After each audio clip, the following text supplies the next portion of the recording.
זהו גשר דושניצקי בצפון עכו.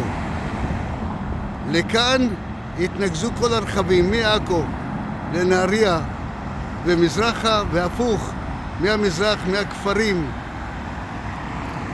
ומנהריה אל עכו, הכל יעבור דרך פה.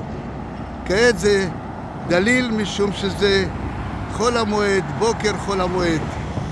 אבל ברגע שהמטרונית תתחיל לעבוד, זה יהיה פשוט פקק שלא יתואר. כל האזור יהיה מפוקק. ואל כל זה יתווסף גם כל התנועה שתבוא מהשכונה החדשה, שם יהיה אזור תעשייה ומסחר. הכל יעבור דרך השכונות שהן לא בנויות למסה כזאת של תחבורה עם כלים גדולים. מכבש לא יוכל לעבור שם, הוא יצטרך לעשות את כל המעקף עם כל הבעיה של העיכוב. אותו הדבר מגן דוד, כך שכולם בסופו של דבר, כולם יצטרכו לעבור דרך כאן, כמו שנאמר, מעכו והחוצה ומבחוץ, מהמזרח ומהצפון, פנימה. המטרונית תקבל זכות פנימה כמובן, ואז הכל פה ייחסם.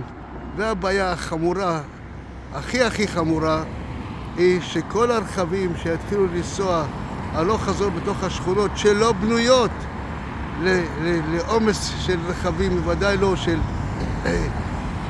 רכבי ביטחון כמו מגן דוד ומכבש שעברו שם, בסוף זה ייגמר שם.